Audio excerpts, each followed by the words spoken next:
Good evening and welcome to the Week in Review. I'm Paris Schutz. We'll be joined by our Week in Review guests in just a moment, but first some of today's top stories. Indiana House members have approved a near total ban on abortion in that state.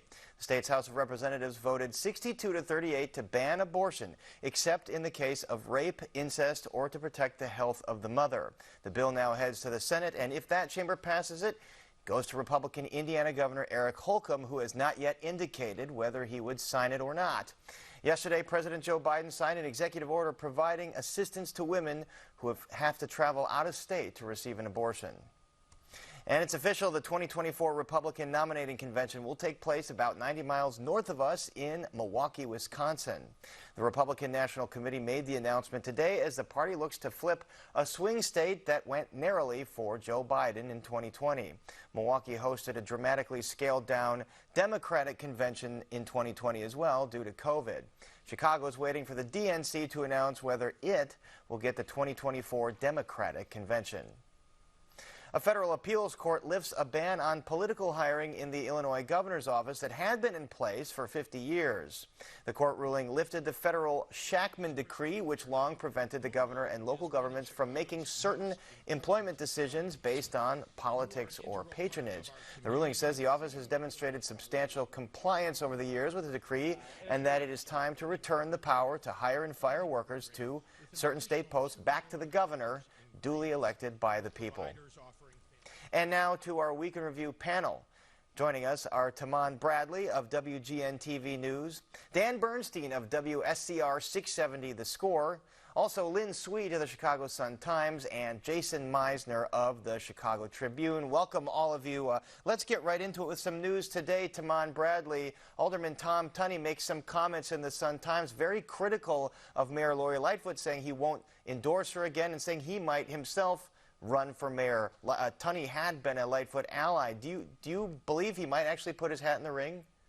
Well, I think he's trying to figure out what he wants to do for sure. Look, a lot of these older people are tired of the job. They're tired of all the fighting and acrimony at city council.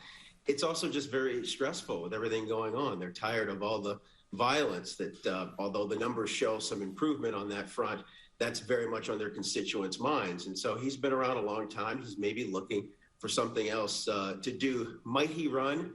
Anything is possible, but I think that the race for next year's mayoral contest will continue to take shape. You already have some of the older people in it, Raymond Lopez and Roderick Sawyer. So at some point they may try to rally around one candidate. Maybe that could be Tunney. We'll see. Well, in the business community looking for a candidate to rally around, Tunney, of course, is a business owner running the Say Their restaurants. Meanwhile, Governor J.B. Pritzker was asked if he would follow Senator Tammy Duckworth's lead in endorsing Mayor Lightfoot. Here's what he had to say. I'm focused on my own election. That's what I was saying earlier, and we'll all make decisions after that. Well, let's get past November. There's a February election you're trying to project toward, and I'm focused on my own. Look, I mean, just because I haven't talked about endorsements in future elections does not mean that there isn't the possibility of it. Avoiding the question altogether, Lynn Sweet, when you see that, you see Tunney drop off, you see another former ally like Matt O'Shea drop off, does this spell doom for Lightfoot? My God, not even close. I just want to be counter to and push back against the question. Every extra person who runs is good. I want to remind our viewers that it's if you don't get 50% in the first phase of the election, then you go to a one-on-one in a runoff. So the field is fluid. Lightfoot still has the two biggest things going for her, which is she has millions in her war chest, and she is the only woman running. So Tom Tunney wants to get in. Pat Quinn is talking about it. Nothing is doomed. And in terms of a mayoral race, who cares what aldermen run or not? It's just not going to be an issue as we try to game out whether or not Lori Lightfoot gets a second term. Lightfoot also has the power of incumbency there. Let's move to the governor's race. Republican nominee for governor Darren Bailey is saying the media is taking his comparison of abortion to the Holocaust out of context. Let's take a look at the original video. I believe that abortion is one of the greatest atrocities of our day, and I believe it's one of the greatest atrocities probably forever. The attempted extermination of the Jews of World War II, it doesn't even compare on a shadow of the life that has been lost and with abortion since its legalization. Dan Bernstein, Darren Bailey was already facing an uphill battle here given the electoral makeup of Illinois. Do these kinds of comments knock him down even further with potential voters? They better, or we've got a problem with those potential voters. That is, there's so much wrong with what he said, regardless of context. And it is enraging to hear him make a contextual argument out of, first of all, comparing anything to the Holocaust. Second of all, attempted extermination.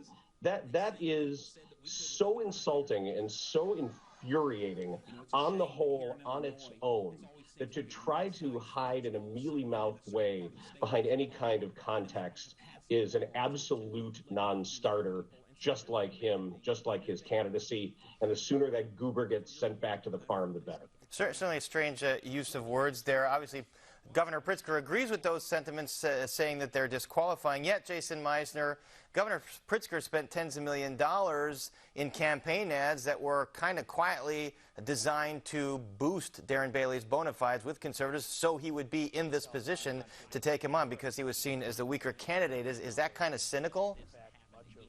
Well, it's cynical, but it's Illinois politics. I mean, he saw, obviously, that he would fare much better against a candidate like Bailey, given the demographics of Illinois and given the money that the other candidate in the Republican race, Richard Irvin, had. So it was not surprising to see Governor Pritzker go that route. I think now Darren Bailey, with these things that keep coming back, I mean, it is proof. The proof is in the pudding that it seems to be working, at least for now, because this is probably not the last offensive thing that is going to be dragged out into the light that he has said. And I would just like to say, can we just have a moratorium on people referencing the Holocaust and comparing it to things it seems like every other day, some kind of legislator, somebody is bringing it up and trying to compare it to something else, and it really is silly and insulting. You also had downstate Republican Congresswoman Mary Miller reference Hitler, saying Hitler was right about one thing a couple years ago.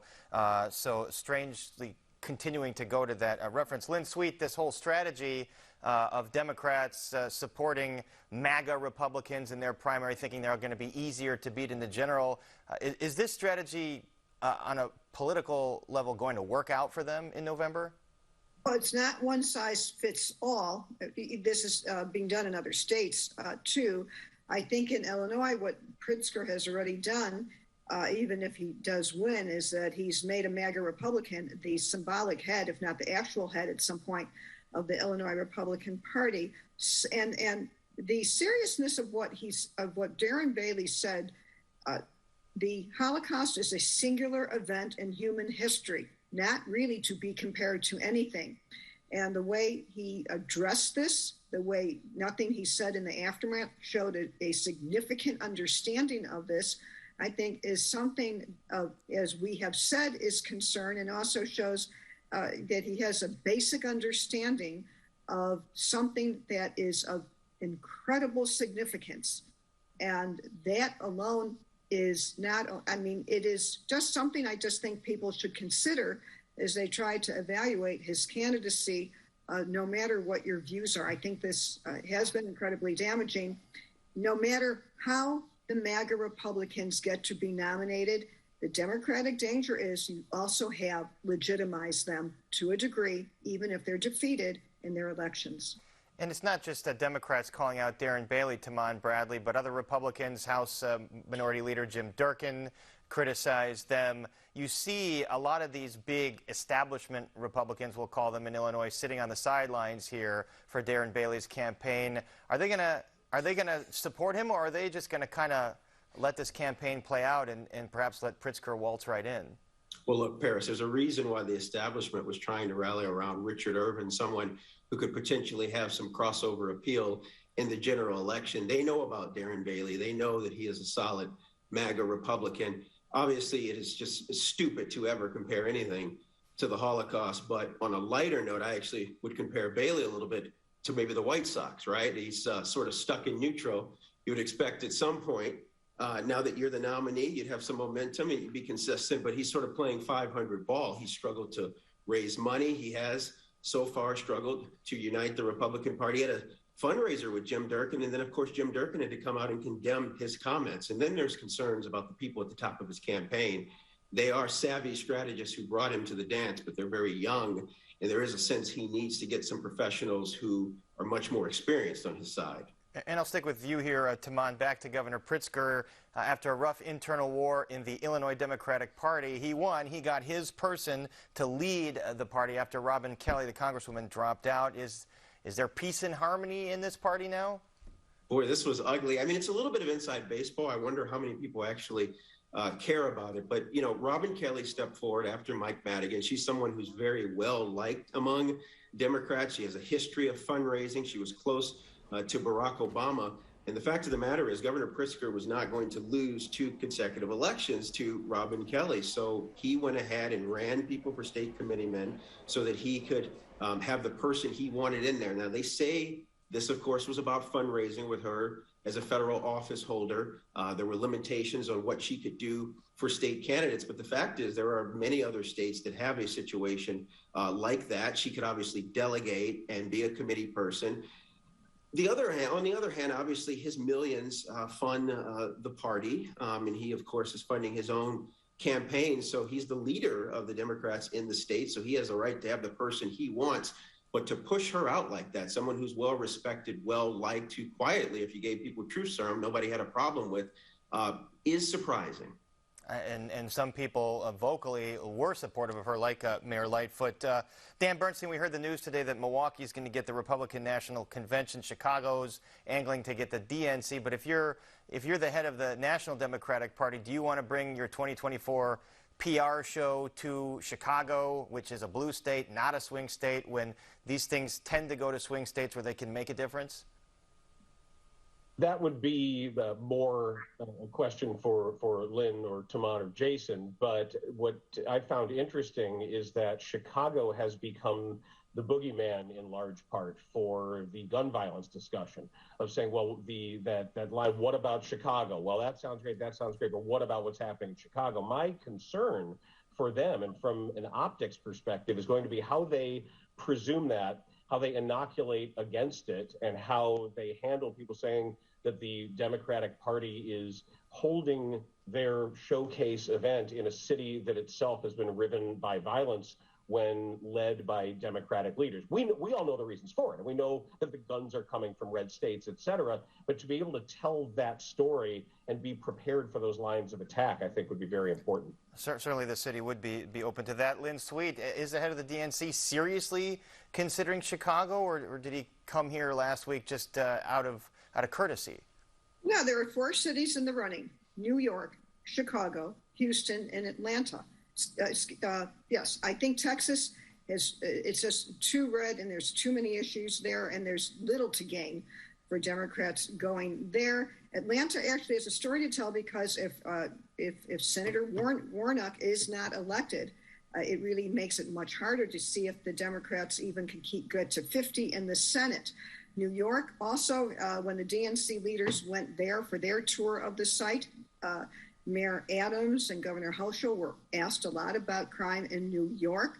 The only reason that the Chicago leaders escaped that at their press conferences that were at, the reporters were asking about Pritzker wanting to knock Kelly out of the DNC chair. And I just want to point out on that Pritzker picked a fight that has a ripple effect. There is ill will. I report on this, and I know the people involved. For the sake of his control of the party, where if he was really concerned about money, he probably could have made up the deficit. I know he doesn't like to be seen as an ATM machine, but he has caused in some quarters significant ill will, and the time and effort he will take to have to repair that seems aggravation he did not need for a gain that may not be that significant in the short term. And a long-term plan dealing with the party probably could have been worked out later, and not in a way that forced out Kelly in the very bold, powerful way that Pritzker did it, fueled by his money to help get people elected to the state central committee who would be for the candidate that he and his allies picked. We'll see if he'll be able to patch up some of that ill will. Let's move over to Madigan, who's caused a lot of ill will in his time. Mike Madigan, that is. Jason Meisner, he had a key hand in writing the pension codes for the state of Illinois, and now his is boosted to $63,000, boosted by $63,000 a year. Remind us why. Well, amazing Illinois story, really. I mean, the Speaker of the House for 50 years, or in the House for 50 plus years. He was going to get $80-something thousand as just his regular pension from his legislative salary, which was about $100,000. But in the magic of Illinois, suddenly, because of laws that he helped put through, legislators with 20 plus years of service, there's a formula worked out where you get another bonus, and his, which he just started collecting, is going to be $63,000, which boosts him to $149,000 a year in pension, with, of course, the requisite 3% per year increase, cost of living increase. So compounded cost of living increase, and I believe that that pension's higher than his actual legislative salary was. Meanwhile, a judge says a deadline for pretrial motions in Madigan's case will be February. You know, we see Ed Burke's case going on 3 years here of motions and delays, still no trial. Is that what we're looking at with the Madigan trial? I don't think so. Ed Burke's case was a little bit unique, of course, because of COVID, which the courthouse shut down for a while, and then there were huge delays in getting courtrooms, and so his trial is finally on track, but not until late next year. Madigan's case certainly is going to take a while. Remember, first there's this the quote-unquote ComEd 4, which is his a longtime confidant, Michael McLean, former ComEd CEO, and Pramaggiore, and 2 others are going to go on trial in March, and that has a lot of connections to the racketeering indictment against Madigan and also McLean. So once they get these pretrial motions filed and it gets set for a hearing and that gets cleared, we could see, I'm guessing, of course, but a trial sometime in maybe early 2024 for Madigan. All right, well, that's a much more expedited basis than the Burke trial, relatively speaking. Let's move on to State's Attorney Kim Foxx. Tamon Bradley, a high-level assistant state's attorney, quit the office and made a very public letter about his dissatisfaction with her leadership. This is a refrain we seem to be hearing more and more of. Is this becoming a bigger and bigger problem for Foxx's office? I think it's been a problem, right? So, I mean, I think he sort of just put it all together. Her critics have long said the things that he said, but in terms of talking about open positions, the fact that they're undermanned, understaffed, that is something I think that was not a good look at all for the state's attorney. There also, we learned there were more resignations this week. There have been a few in the recent months as well for her. It's going to be a real challenge for her going forward because people want simple solutions. They want to simplify the violence issue. She has been an easy target. And when, as Murphy talked about, that he felt like the office was being politicized, that there was more of an emphasis on that than the victims, that is something that connects with people because you have David Brown at CPD talking about people feel like they're committing crimes because they think they can get away with it. And then you have Mayor Lightfoot, who from time to time jabs at Foxx. It comes from every direction. So, you know, and she's tried to push back, tried to release data. She's gone through a few different people managing her communications, but it's going to continue to be a problem for her. Although, you know, I don't know that there were new revelations. This is the same criticism that we've been hearing for a while now. Right. We have heard this criticism, although this, as you said, crystallized in a very public way by this high-ranking ASA. Let's move on to Highland Park, Lynn Sweet, because you were at the 4th of July parade. You've been following this case. The alleged shooter pleads not guilty to 100-plus charges here for this massacre. He did confess allegedly at the right after being detained. What did you observe about the way this proceeding took place? While I was looking at him, I was sitting with other reporters in a jury box. I wanted to see if he showed emotion. I wanted to see what his parents were seated behind him. He wore COVID masks, but he didn't look around. He didn't look at just to see who was there. Immediately to his left, if he had looked, he would have seen about 17 people who were either among the wounded, or they were people at the parade, or they had family members there.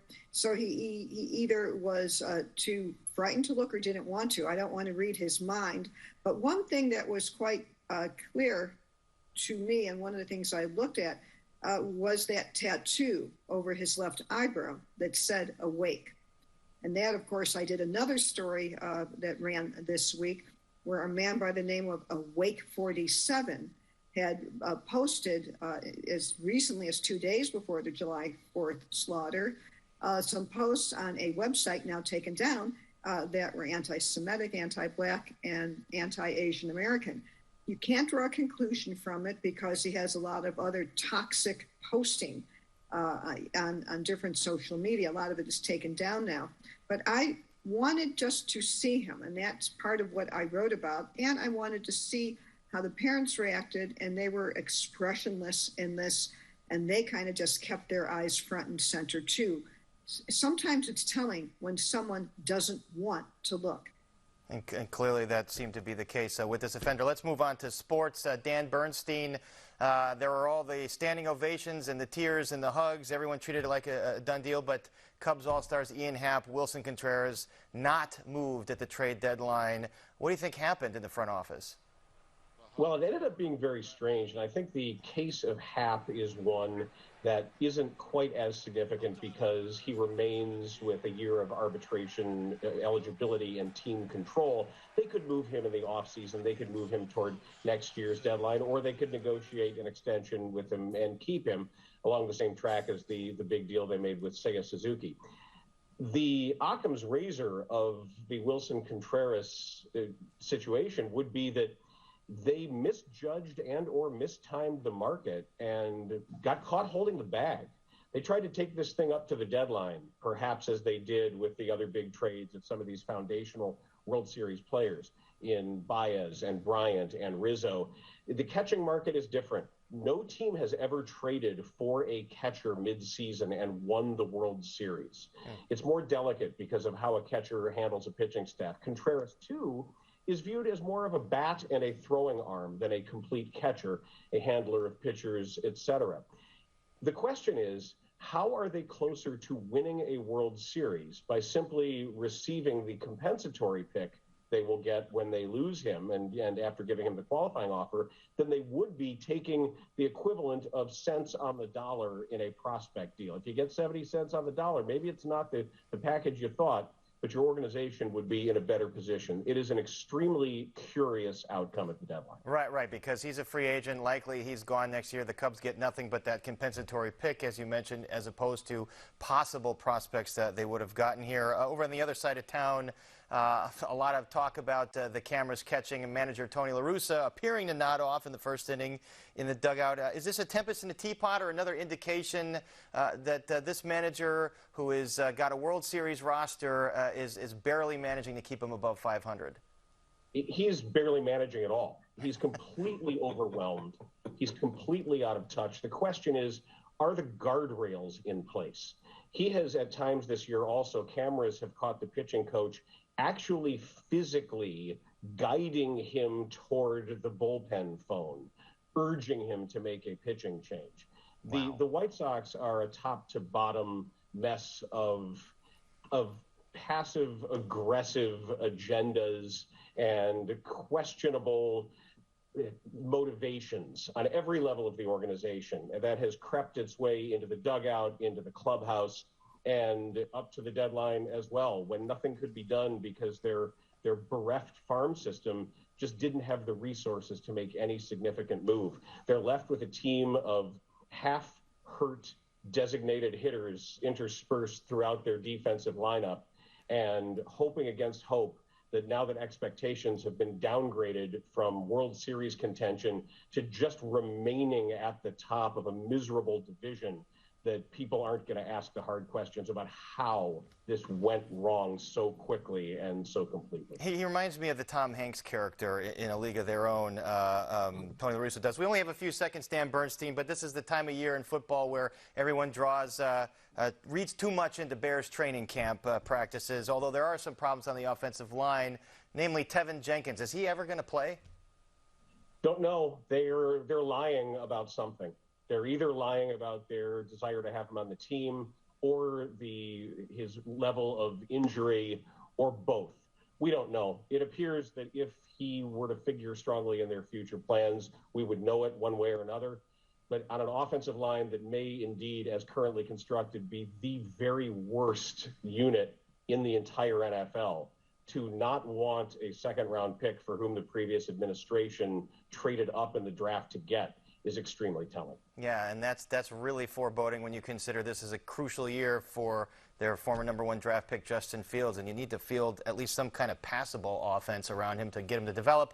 We're out of time here. This show developed very beautifully, but our thanks to Tamon Bradley, Dan Bernstein, Lynn Sweet, and Jason Meisner. We appreciate it. And that is our show for this Friday night. Now for the Week in Review, I'm Paris Schutz. Thank you so much for watching. Stay healthy and safe, and enjoy this wonderful weekend.